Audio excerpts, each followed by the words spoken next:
I was pumping gas at Marcus Williams' Texaco station on Highway 340 when I witnessed something that changed everything I thought I knew about respect, service, and the price of freedom.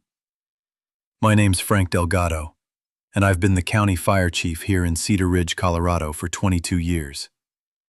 What happened that October morning in 2018 still gives me chills, not because of the confrontation itself, but because of how close we came to losing one of America's greatest living heroes to bureaucratic arrogance and small-town prejudice. It started like any other Thursday. I'd just finished a 48-hour shift at the firehouse and stopped to fuel up my truck before heading home. Marcus was behind the register as always. Gulf War vet, good man, runs the cleanest gas station in 3 counties. We were shooting the breeze about the Broncos' chances this season when we heard it. The distinctive rumble of an old Harley Davidson engine. The kind of sound that makes you turn your head whether you're a bike person or not. The rider pulled up to pump 3, and I'll be honest, my first thought was concern. The man looked to be in his 80s, moving with that careful precision that comes with age. His bike was a 1970 shovelhead, more rust than chrome, held together by what looked like pure stubbornness and duct tape. He wore an old leather jacket, cracked and faded, no helmet. Colorado doesn't require them, and this guy clearly came from a generation that valued freedom over safety regulations. "Morning, Colonel," Marcus called out, and I noticed the automatic respect in his voice. The old man nodded, a slight smile creasing his weathered face. "Morning, Marcus. Usual fill-up, and I'll grab some oil while I'm here. Old girl's burning through it faster these days." That's when I got my first good look at him. James Harris, according to the credit card he handed Marcus. 82 years old, but with eyes that missed nothing. The kind of constant environmental scanning I'd seen in combat veterans. His hands were steady, despite the slight tremor of age, and he moved with an economy of motion that spoke of decades of physical discipline. "Tractor still giving you trouble?" Marcus asked. "Hydraulic pump finally gave out. Ordered the part, but it'll be a week. Good thing the Harley still runs." I was about to introduce myself. We'd never met, though I'd heard Marcus mention a Colonel Harris who lived outside town. When I saw the police cruiser turn into the station, not unusual, our local cops often stopped for coffee. But something about the way the vehicle accelerated when the officer spotted the motorcycle made my instincts kick in. The cruiser's lights flashed on. No siren, just the lights. Officer Ava Johnson stepped out, and I knew we were about to have a problem. I'd dealt with Johnson on several emergency scenes. 28 years old, 3 years on the force, and carrying the kind of chip on her shoulder that made her prove herself by being tougher than necessary, especially with people she perceived as vulnerable. Her partner, David Lopez, followed. Younger, newer, the kind who went along with whatever the senior officer decided. They approached Harris with that purposeful stride cops use when they've already decided someone's guilty of something. "Sir, I need you to step away from the motorcycle," Johnson's voice carried across the station. Harris finished replacing the gas cap, his movements unhurried. "Is there a problem, officer?" "License and registration. And turn off that engine." I moved closer, pretending to check my truck's tires. Marcus had come out from behind the register, standing in his doorway with his arms crossed. Harris handed over his documents with the patience of someone who'd been through far worse interrogations. Johnson studied his license, her eyebrows rising. "Mr. Harris, you're 82 years old." Last I checked. "Don't you think you're a bit old to be riding a motorcycle, especially one that's clearly not roadworthy?" That's when I saw it. The slight tightening around Harris's eyes, the only sign that her words had landed. But his voice remained steady. "The bike passes inspection every year, as do I." Lopez circled the Harley, making a show of examining it. "This thing's held together with wire and prayer. When's the last time you had it professionally serviced?" "I service it myself, have for 48 years." "Sir, I'm going to need you to step away from the bike, hands where I can see them." Johnson's hand moved to rest on her weapon, not drawing it, but the threat was clear. That's when I stepped forward. "Officers, is there a problem here?" "I'm Frank Delgado, County Fire Chief. Mr. Harris is a respected member of our community." Johnson barely glanced at me. Sir, please step back. This doesn't concern you. Actually, it does. You're detaining a citizen at a business I frequent, without stating probable cause. What exactly has Mr. Harris done? Reckless endangerment, Johnson said without missing a beat. Operating a vehicle that's clearly unsafe, at an age where his reflexes and judgment are questionable. That's a load of bull, and you know it, Marcus called out. Colonel Harris has been riding longer than you've been alive. Colonel? Lopez smirked. What, did he promote himself? Every old vet calls themselves colonel or general these days. That's when I saw Harris change. It was subtle. A straightening of his spine, a shift in his stance. For just a moment, the years fell away, and I glimpsed the soldier he'd been. Son, he said quietly, I've earned every rank I've held, but I don't need to prove that to you. Johnson had pulled out her radio. Dispatch, this is Unit 23. I need a supervisor at the Texaco on 340. We have an elderly subject, possibly confused, operating a dangerous vehicle. May need medical evaluation. Confused? Harris's voice carried a note of amusement now. Young lady, I've navigated minefields in Vietnam, run intelligence operations in countries you couldn't find on a map, and trained soldiers who went on to lead this nation's military. The only confusion here is yours. Sir, making false claims about military service is a serious matter, Johnson shot back. If you're going to pretend to be some kind of war hero, he's not pretending. The voice came from behind me. I turned to see a woman in her 50s stepping out of a Subaru with veterans' plates. She wore civilian clothes, but everything about her screamed military, from her bearing to the way she assessed the situation in one sweep. Master Sergeant Patricia Wells, retired, she said, walking up to our group. And that man you're harassing is Colonel James Harris. The James Harris. Johnson and Lopez exchanged uncertain looks. Ma'am, I don't know who you think. Wells pulled out her phone, fingers flying across the screen. She held it up, showing a black and white photo. Fort Bragg, 1985. Advanced Intelligence Training Course. That's me, front row. And that, she pointed to a younger version of Harris, standing with a group of instructors, is the man who taught me everything I know about staying alive behind enemy lines. The atmosphere shifted. I could see doubt creeping into Johnson's expression, but she was in too deep to back down now. That doesn't mean he should be riding a motorcycle at his age. I was behind him on the highway, Wells interrupted. Perfect lane position, appropriate speed, better situational awareness than most riders half his age. The only danger here is your ego, officer. Harris held up a hand. Pat, it's all right. The officers are just doing what they think is right. He turned to Johnson.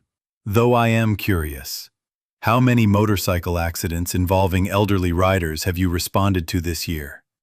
Johnson's silence was answer enough. And how many involving younger riders? Speeding, drinking, texting? More silence. But you saw an old man on an old bike and made assumptions. His voice carried no anger, just disappointment. The same kind of assumptions that get people killed in combat. The same kind that make us underestimate enemies or allies. That's when Marcus made the call that would change everything. He'd gone back inside during the confrontation, and I saw him through the window, phone pressed to his ear, speaking urgently.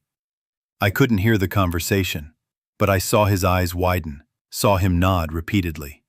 Officers, Harris continued, I'm going to reach into my jacket, slowly. I want to show you something. Sir, keep your hands where... It's just a photo. He moved with deliberate care, pulling out a worn leather wallet. From it, he extracted a small black and white photograph, edges soft with age. This was my unit in Vietnam. Third tour. Intelligence gathering. Deep penetration ops. 12 men in this photo. I'm the only one who made it home. He held it out to Johnson, who took it reluctantly. Every morning for 50 years, I've looked at their faces, reminded myself that I lived when they didn't, that I owe them something, To keep going, to keep serving, even if it's just by maintaining an old farm and helping train the next generation when they ask. Colonel Harris still consults for Fort Carson, Wells added. Tactical intelligence training. They send their best to learn from him. Lopez had pulled out his phone, typing rapidly. His face went pale. Jesus Christ. Ava, look at this. He showed her his screen. I couldn't see what was on it, but Johnson's expression told me everything. The color drained from her face as she read.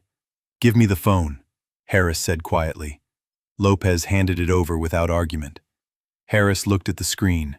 I'd later learn it was his military record, what little of it wasn't classified, and shook his head. Incomplete. Missing the interesting parts. He handed it back.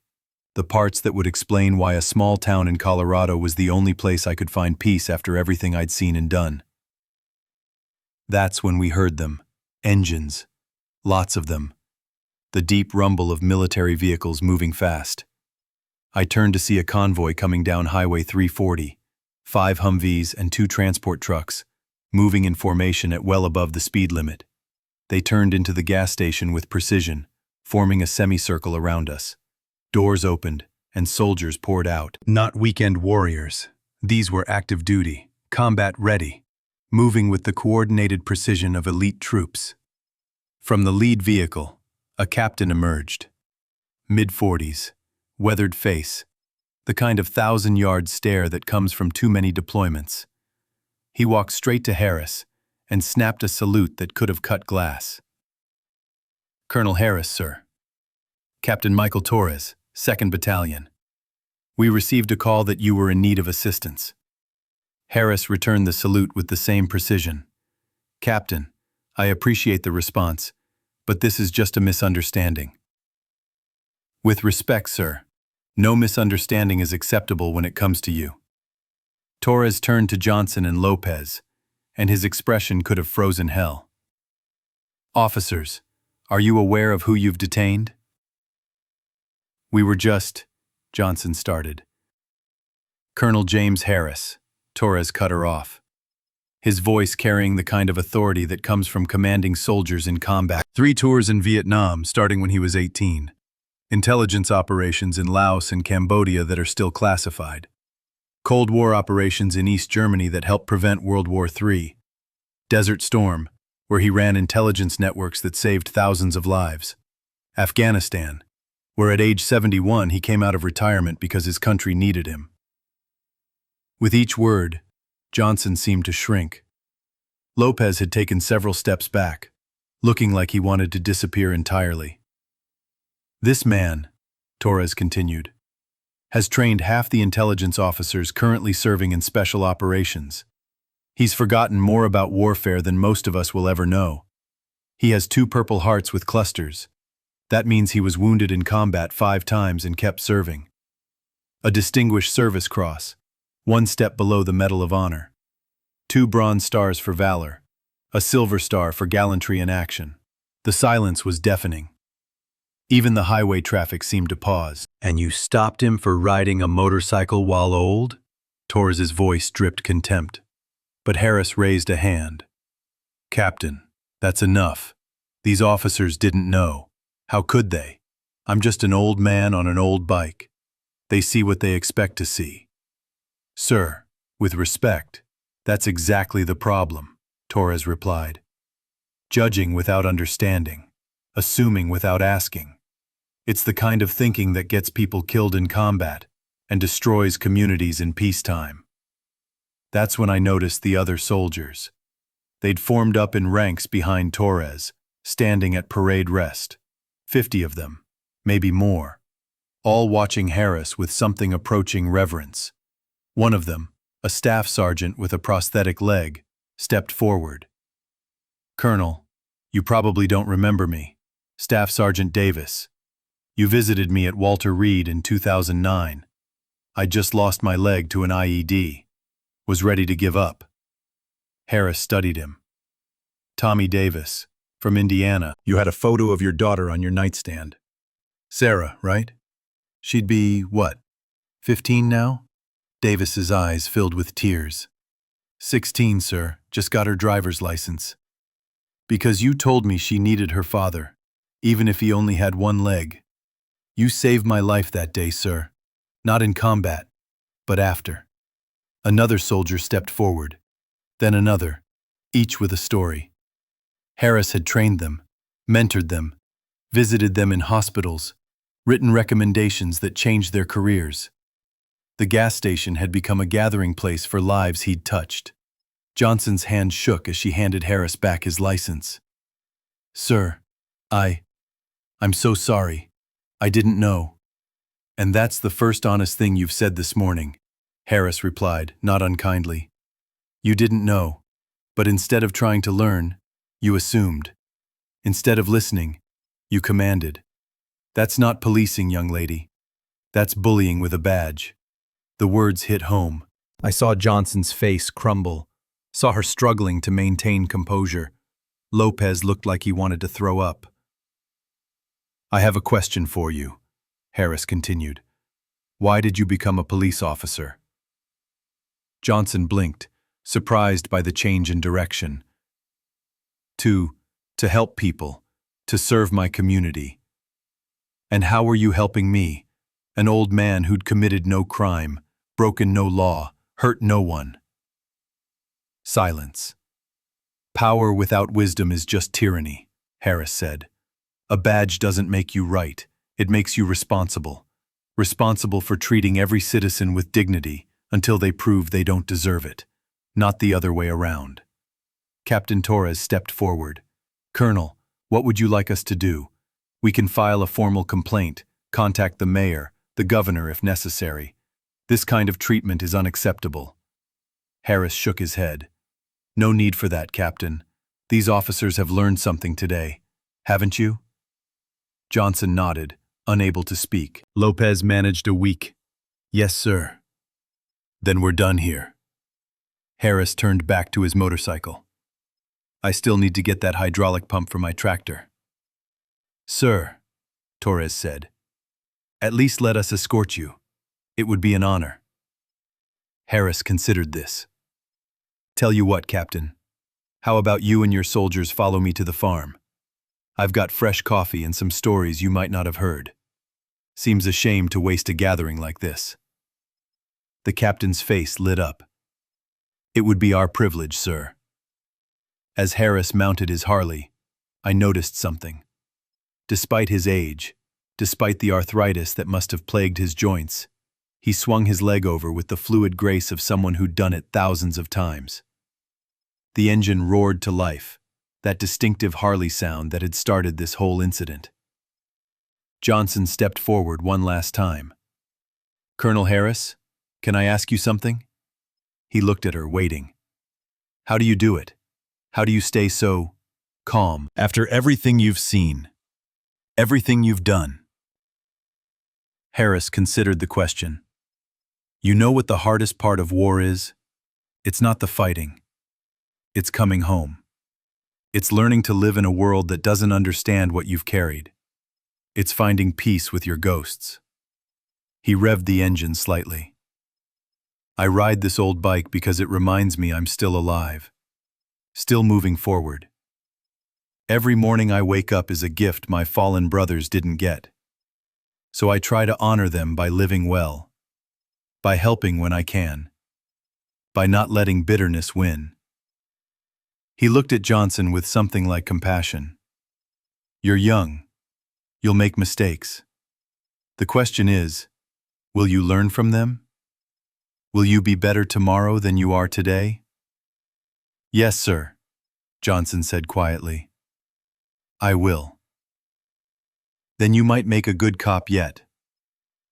With that, he pulled out of the gas station, 50 military vehicles falling into formation behind him. It was a sight I'll never forget. This old man on his rusty Harley, leading a convoy of America's finest down Highway 340 like some kind of ancient warrior king returning home from battle. Marcus and I stood there watching until they disappeared around the bend. You know, Marcus said, I've known the colonel for 15 years. Never knew about any of that. He's just always been the polite old man who pays an exact change and asks about my kids. That's the thing about real heroes, I said. They don't advertise. Later that day, I stopped by the police station. Sheriff Tom Bradley, an old friend, was waiting for Johnson and Lopez in his office. I could hear the conversation through the door, not yelling, but the kind of quiet disappointment that's worse than anger. When they emerged, both officers looked subdued. Johnson saw me and approached. "Chief Delgado, I want to apologize for my behavior this morning. You tried to intervene, and I dismissed you." That was wrong. It's not me you need to apologize to. I know.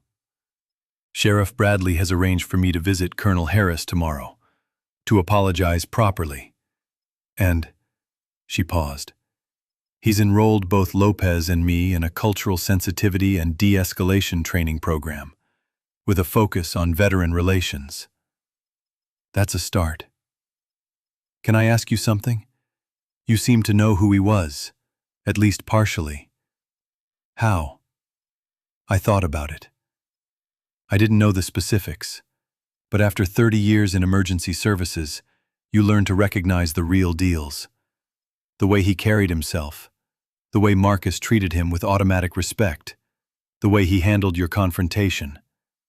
That all spoke of someone who'd been tested by far worse than a traffic stop. Johnson nodded slowly. I let my assumptions override my observation. I saw an old man on an unsafe-looking bike and decided he was a problem to be solved. We all do it, I admitted. The difference is whether we learn from it. The next morning I heard about Johnson's visit to the Harris farm through Marcus, who heard it from his cousin, who worked at the feed store where Johnson stopped to ask directions. She'd arrived in civilian clothes, no uniform, no badge. Found Harris working on his tractor. The hydraulic pump had arrived early. He'd invited her in for coffee, and they'd talked for 2 hours. About service, about sacrifice, about the weight of authority and the responsibility it carries.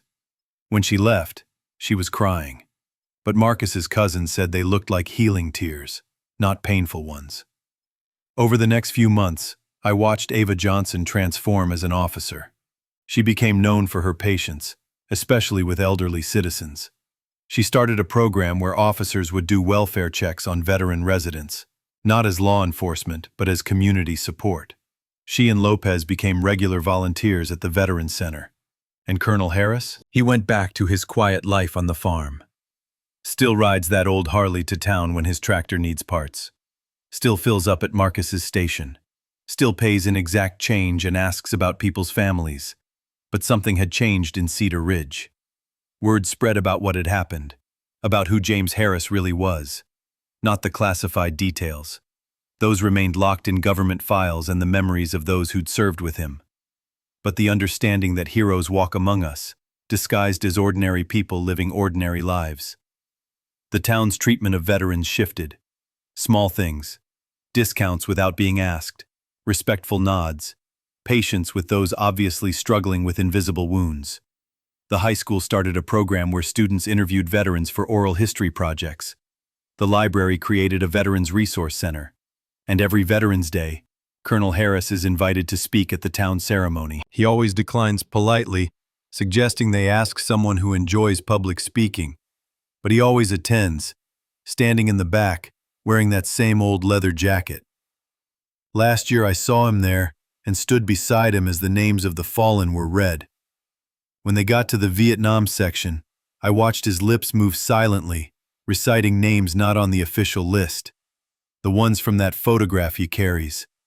The classified operations that never made it into history books.